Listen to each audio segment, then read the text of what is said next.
Il a été changé en boule de merdasse. Elle glow. Elle glow. Il faut qu'on pète. Alors moi il m'épate. Et on lui pèlera le son comme au bailli du Limousin.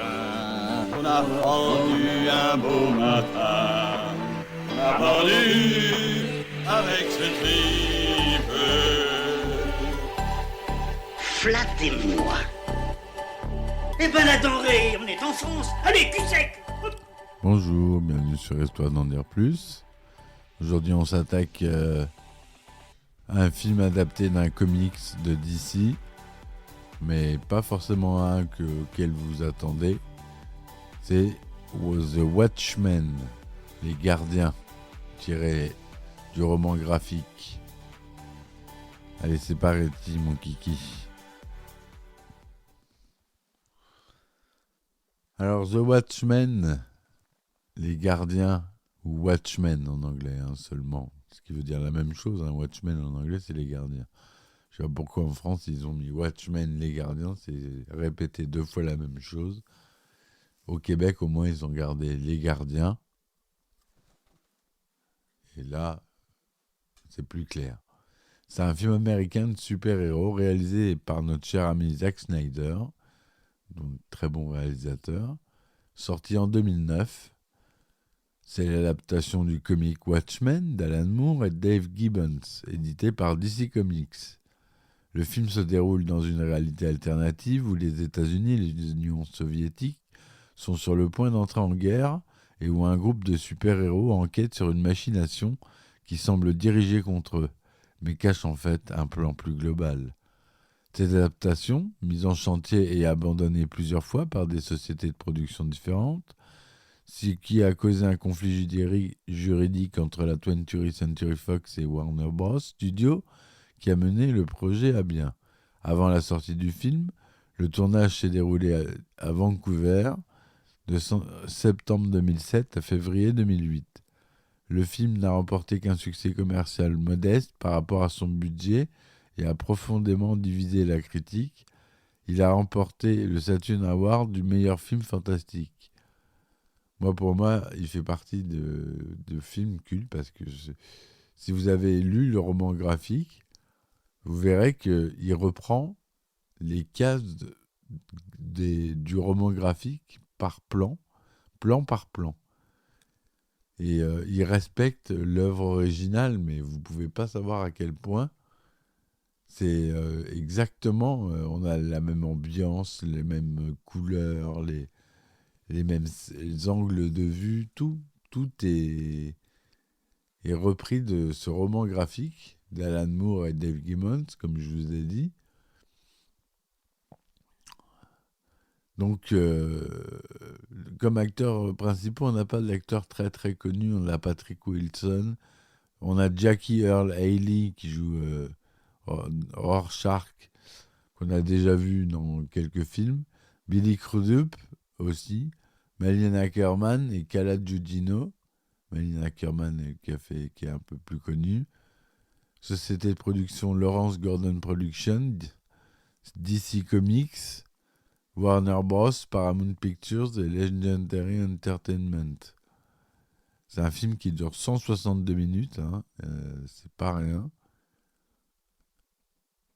Donc le synopsis, l'action se déroule en 1985 dans une Amérique alternative dans laquelle les héros costumés ont modifié l'histoire. Une première équipe de super-héros, les Minutemen, s'est constituée à la fin des années 30 et une deuxième équipe, les Watchmen, s'est formée quelques décennies plus tard. Les États-Unis ont gagné à la guerre du Vietnam grâce au docteur Manhattan et Richard Nixon en est à son 5e mandat présidentiel. Mais les héros costumés ont été déclarés illégaux par le Congrès.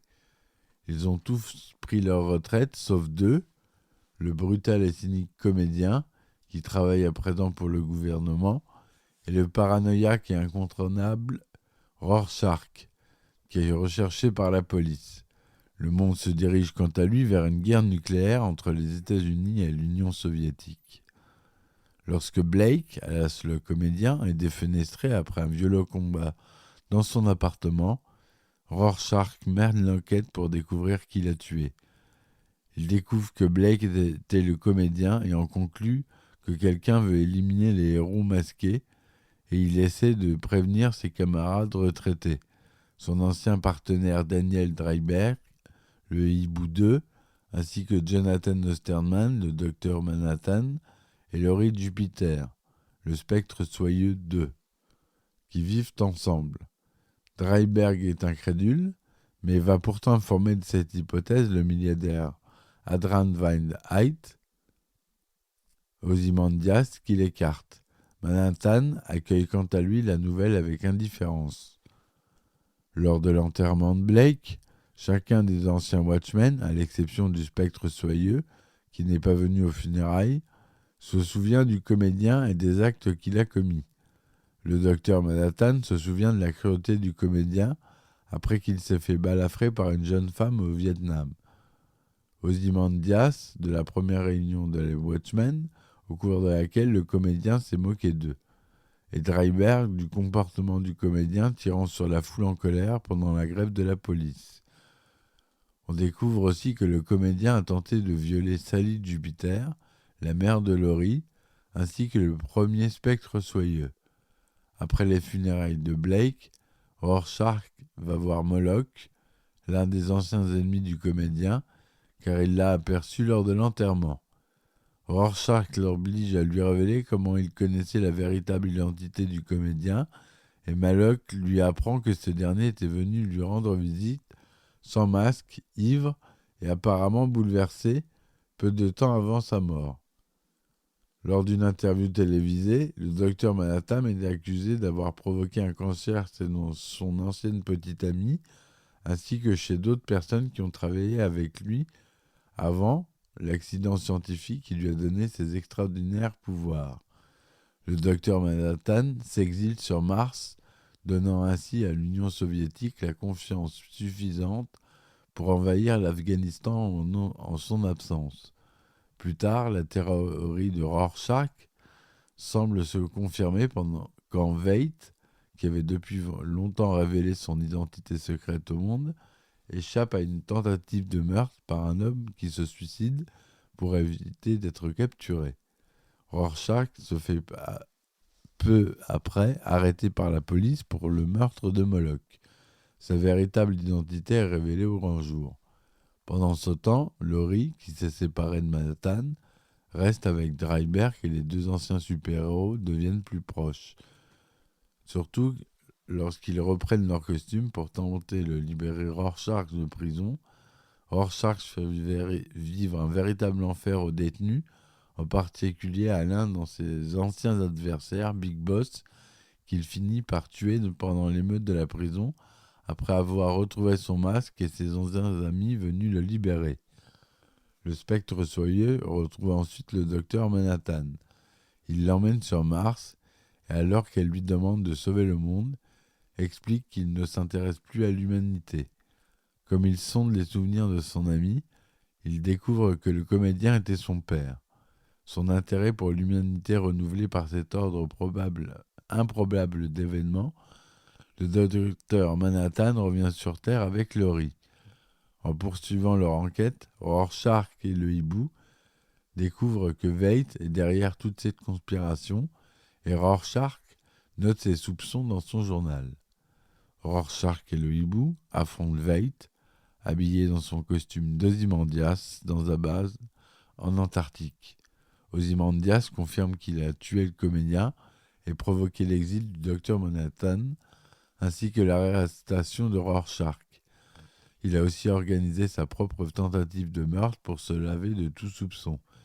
Il explique que son plan est d'empêcher la guerre nucléaire en détruisant plusieurs grandes villes avec les réacteurs d'énergie que le docteur Manhattan l'a aidé à créer, sous le prétexte de fournir l'énergie librement au monde. En tuant des millions de gens, il compte ainsi sauver le reste de l'humanité en l'unissant contre le docteur Manhattan.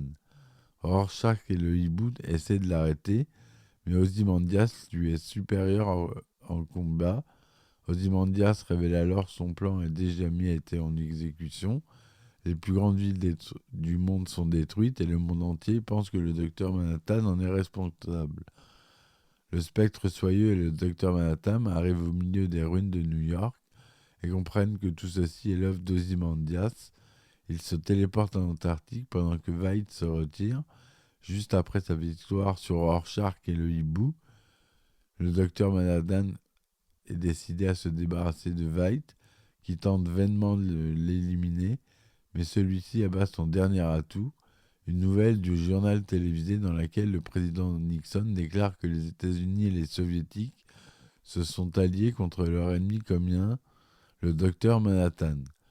Les héros se rendent compte que révéler la vérité conduirait uniquement à détruire la paix, fondée sur un mensonge mais bien réel. Seul Rorschach n'est pas disposé à se taire et à sa propre incitation est désintégré par un Manhattan réticent. Le docteur Manhattan part ensuite dans une autre galaxie alors que le hibou et le spectre soyeux rentrent à New York et commencent une nouvelle vie ensemble, laissant Ozymandias, dont le plan a marché parfaitement, mais qui a perdu tous ses amis, seul dans sa base. Le film se termine dans un journal où le rédacteur en chef est furieux car il n'a rien d'intéressant à imprimer à cause de la paix mondiale. Il dit à son jeune employé qu'il peut imprimer ce qu'il veut à condition que ça fasse vendre. Au-dessus de la pile de courrier que le jeune journaliste s'apprête à consulter se trouve le journal de Rorschach. Voilà pour le résumé du film. Donc c'est une œuvre majeure de chez DC Comics, avec des héros qui sont uniques à ce roman graphique. On ne les verra pas dans d'autres romans. Pas à ma connaissance en tout cas. Au scénario, on a David Hayter et Alexei, d'après le comics. La musique, on a Tyler Bates. On a un budget de 130 millions de dollars. C'est tourné en couleur Technicolor 35 mm et en 70 mm des cinémas, 2/39e cinémascope avec du matériel Panavision. Son Dolby DTS, Dolby Digital, Dolby SDSS. La version cinéma dure 162 minutes, 180 minutes pour la Director's Cut et 215 minutes pour l'Ultimate Cut.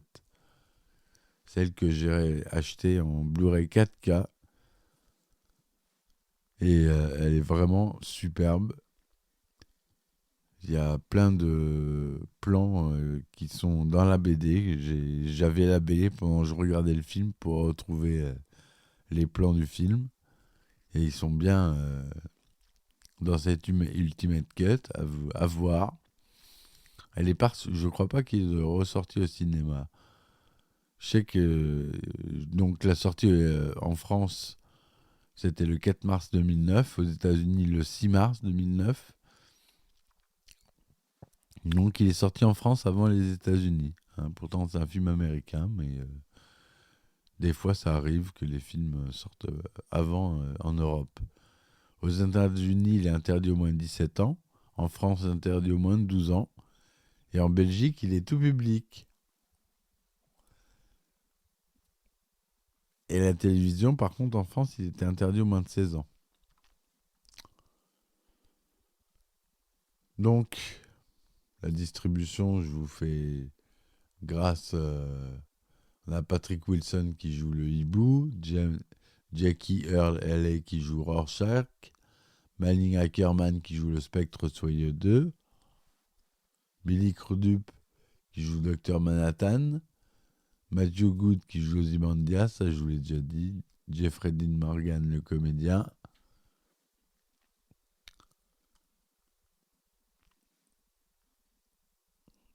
On a Gérard Butler qui joue le marin des contes du vaisseau noir dans la version Ultimate Cut uniquement.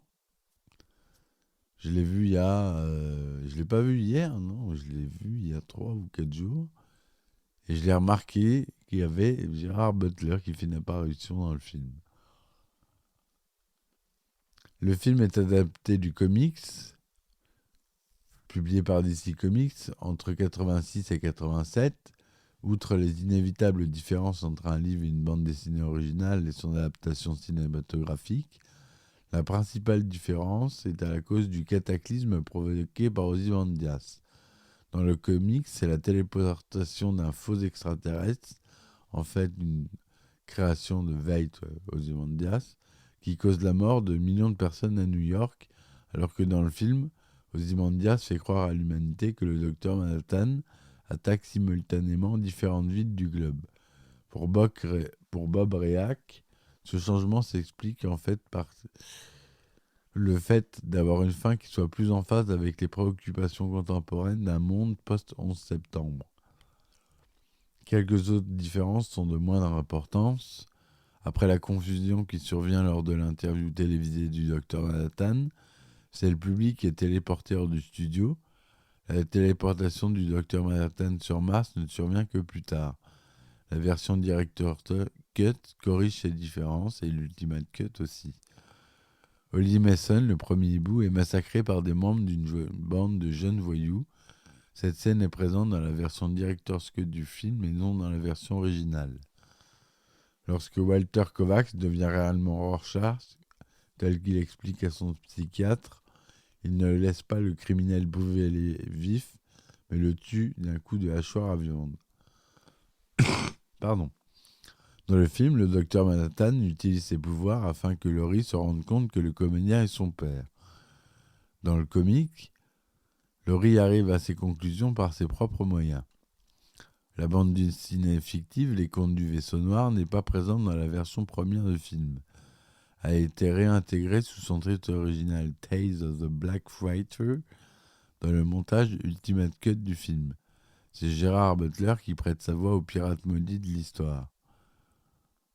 Dans le film, certaines répliques de Rorschach ont été supprimées, notamment lorsqu'ils préviennent les héros masqués de la mort du comédien. De même, ses relations avec le personnage d'extrême droite News Frontierman, dont il est un lecteur assidu, ne sont pas réellement présentes dans le film. Cela concourt à lisser le personnage de Rorschach. Dave Gibbons a travaillé sur le film en tant que conseiller, dessinant notamment les storyboards de la fin du film. Mais Alan Moore, fidèle à son habitude, a refusé d'attacher son nom à cette adaptation de son travail et a déclaré n'avoir aucune intention de voir le film, expliquant qu'il ne doutait pas que le script soit aussi proche que possible de son histoire, mais que son œuvre était un comique, pas un film ni un roman, un comique. Elle a été écrite d'une certaine manière et dessinée pour être lue d'une certaine manière, dans un fauteuil confortablement installé près du feu avec une tasse de café. Moore a signé un contrat pour que son nom ne figure pas au générique et a cédé tous ses droits à Gibbons, comme il l'avait fait avec David Lloyd pour V pour Vendetta. En effet, il s'est totalement désintéressé des adaptations cinématographiques pouvant être faites des œuvres depuis la Ligue des Gentlemen Extraordinaires. En 1986, les producteurs Lawrence Gordon et Joel Silver acquièrent les droits d'adaptation de Watchmen pour le compte de la 20th Century Fox. Mais en 1991, après l'écriture d'une première version du scénario, le studio met en vente ses droits et conclut un arrangement avec Gordon, qui prévoit que la Fox aura une option de participation si le projet est lancé. En 1994, Gordon transmet le projet à la Warner Bros., qui engage Terry Gilliam pour réaliser le film. Des acteurs célèbres sont contactés pour interpréter les rôles principaux. Le Schwarzy pour Dr Manhattan, Sigourney Weaver et Jamie Lee Curtis pour le Spectre Soyeux, Robin Williams ou David Bowie pour Rorschach, Kevin Costner et Richard Gere pour le hibou, Gary Busey pour le comédien, mais des problèmes de financement ainsi que des convictions de Gilliam que l'adaptation est infaisable sous forme de film, il pense qu'il faudra en faire plutôt une mini-série, font que Warner abandonne le projet. En octobre 2001, Gordon relance le projet en s'associant avec Lloyd Levin et Universal Pictures, et David Hayter est engagé pour écrire et réaliser le film. Mais Hayter et les deux producteurs quittent Universal en raison de différends créatifs et se mettent à la recherche d'un autre studio de production. En 2004, c'est la Paramount qui rejoint le gros projet et engage Darren Aronofsky, ni plus ni moins, comme réalisateur, puis Paul Greengrass quand Aronofsky décide de privilégier The Fountain. Mais à la suite d'un changement dans sa direction, Paramount choisit de vendre à son tour les droits d'adaptation. En octobre 2005, Gordon et Levin rencontrent les dirigeants de Warner Bros. Pour les persuader de revenir sur le projet. La compagnie, impressionnée par le travail de Zack Snyder sur 300, le contacte pour réaliser le film. Alors qu'Alexei écrit une nouvelle version du script, en conservant de nombreux éléments de celui de Hayter, mais en replaçant l'action dans le contexte de la guerre froide, et en ajoutant une intrigue sur la diminution des ressources d'énergie. Suivant la même approche que pour 300, Snyder n'opère que peu de changements par rapport au visuel de la BD qu'il utilise comme storyboard. Après des négociations entre Paramount et Warner Bros., il est convenu que Paramount, qui a déjà dépensé 7 millions dans le projet, conserve les droits de distribution internationaux ainsi que 25% sur la propriété du film. L'attribution des rôles a débuté à l'été 2007. Des 6 acteurs principaux, Jackie Earle Haley était le seul à avoir lu Watchmen et enthousiaste à l'idée d'interpréter ce personnage et fait tout pour obtenir le rôle de Rorschach, pour lequel Daniel Craig, Simon Pegg et Glenn Hansard ont aussi envisagé. John Cusack est intéressé pour jouer le rôle du hibou et Joaquin Phoenix est approché pour l'implication de Zack Snyder dans le projet. Snyder choisit Patrick Wilson après avoir vu Little Children, film dans lequel a également joué Haley. Keanu Reeves est pressenti pour le rôle du Docteur Manhattan et Jude Law et Tom Cruise pour le rôle d'Ozymandias. Mais ces idées sont abandonnées pour des raisons budgétaires. C'est finalement Billy Crudup qui prête sa voix et ses mouvements au Docteur Manhattan et Matthew Good qui est retenu pour le rôle d'Ozymandias, pour lequel Snyder estime que l'acteur a le physique et la sophistication nécessaires. Hilary Swank et puis Jessica Alba et Mia Jovovich sont envisagées pour le rôle du Spectre Soyeux, mais Snyder pense qu'elles sont trop connues et leur préfère Malin Ackerman, une relative inconnue. Pour interpréter le comédien, les producteurs Lawrence Gordon et Lloyd Levin rencontrent tout d'abord Ron Perlman. Snyder pense pour sa part à Thomas Jane, mais l'acteur décline l'offre car il est occupé par d'autres projets. C'est finalement Jeffrey Dean Morgan qui est engagé par Snyder qui le trouve parfait pour le rôle. En lisant les comics, Morgan manque de refuser le rôle quand il voit son personnage est tué dès le début, mais son agent le persuade de continuer sa lecture afin qu'il se rende compte de son importance dans les flashbacks. Carla Gugino joue le rôle de Sally Jupiter, le premier Spectre Soyeux, mais le nom Sigourney Weaver avait également avancé pour interpréter le personnage. Le tournage. Le tournage se déroule à Vancouver du 17 septembre 2007 au 19 février 2008. Les scènes se déroulant sur Mars et en Antarctique sont filmées derrière un écran vert.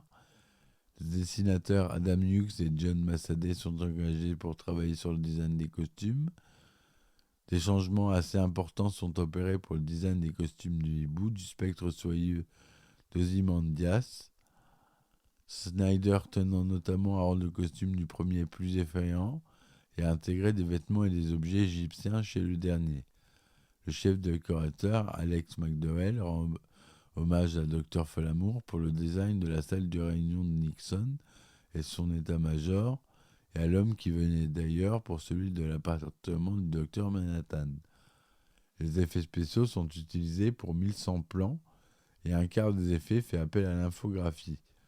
Pour créer les taches d'encre bougeant sur le marge de Rorschach, des marques de capture de mouvement ont été placées sur le masque afin que les animateurs puissent ajouter des formes changeantes. Donc ça a été un véritable challenge, cet effet dans le film. On a les fameuses taches du test de Rorschach qui s'animent sur le visage de celui-ci sur un linge. Le corps du docteur Manhattan est modelé sur celui du mannequin Greg Plitt, sur lequel est placée la tête de Billy Crudup, numérisée en 3D. 10 sociétés différentes participent à la création des effets spéciaux. C'est souvent le cas quand on a plus de 1100 plans comme ça, on divise pour avoir bien moins cher les effets. Certains effets sont faits par des compagnies qui ont des tarifs plus moindres, comme les effets sur écran, sur les écrans de contrôle, et des choses comme ça, etc. L'accueil a reçu des critiques très diverses, divisant notamment la profession et recueillant 65% de critiques favorables, un score moyen 6,3 sur 10 sur 294 critiques sur Rotten Tomatoes. Metacritic le note 56% sur 39 critiques, ce qui est pas top. Le film, malgré un bon démarrage aux États-Unis, où il a rapporté la moitié de ses recettes, notamment le premier week-end, a connu un succès commercial assez limité par rapport à son budget, rapportant 185 258 983 $ au box-office mondial, dont 107 000 aux États-Unis et au Canada. En Europe, il a dépassé le million d'entrées, dont 754 000 entrées en France. Il est lauréat du prix BMI de la meilleure musique, prix du meilleur film par le Rondo Hatton Horror Classique.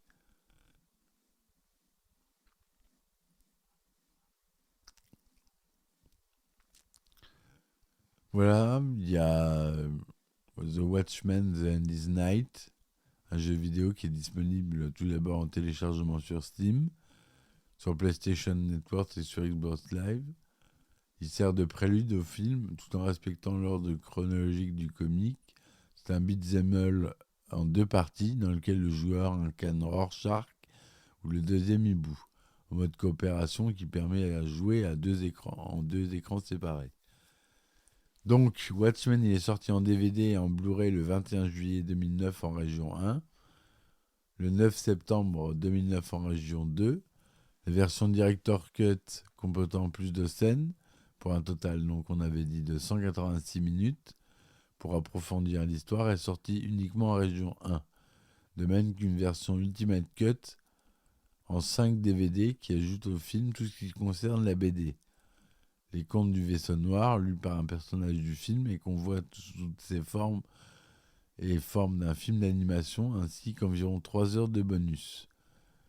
Une édition collector en 2 DVD qui comporte plusieurs bonus et documentaires, mais conserve la version cinéma du film, est sortie en région 2. À la fin de l'année 2009, les ventes DVD avaient rapporté 52 800 000 $ uniquement aux États-Unis. La version Ultimate Cut sort le 4 décembre 2019, éditée par Paramount. L'édition, et là je suis fier, c'est une Steelbox avec un Blu-ray 4K Ultra UHD ou la version Blu-ray de la version Ultimate Cut. Donc la Director's Cut plus les contes du vaisseau noir d'une durée de 236 minutes. Un Blu-ray de bonus, un sticker Bloody Smiley que j'ai collé sur mon ordinateur, 6 cartes portrait des Watchmen. Les scènes rajoutées ont été doublées par les comédiens du film 10 ans après sa sortie, à l'exception de Gérard Rinaldi, décédé et remplacé par Hervé Joly sur le premier hibou. Celui-ci a d'ailleurs redoublé tout le film afin de faciliter la transition avec les nouvelles scènes. Enfin voilà. Donc je vous conseille de le lire, cette BD qui est vraiment géniale. C'est un roman graphique, moi je dis plus qu'une BD, c'est un avis. Je vais me faire incendier par les vrais critiques qui s'y connaissent très bien en BD. Mais je l'ai lu, ça se lit d'une traite. Il n'est pas sorti en une traite. Ça se lit d'une traite. Et je l'ai lu en une fois. Je ne l'ai pas lâché. Impossible. Et le film, pareil. Qui est vraiment... Zack Snyder a vraiment respecté la qualité de la BD. Ce qui en fait un grand film. Et que je considère culte. Et que... Donc je mets dans ce podcast. Voilà mes amis. Donc... je vous souhaite de bonnes fêtes de fin d'année. Ça sera un épisode bonus du 31 décembre. Je vous dis à bientôt. Laissez-moi des commentaires. Si vous voulez me supporter, c'est le moment. Sur Patreon, sur Tipeee, vous tapez Histoire d'en dire plus. Et vous donnez ce que vous pouvez. Ça me soutiendra énormément pour payer les serveurs du podcast. Voilà, je vous dis à bientôt. Merci encore. Et à ciao, ciao. Bis.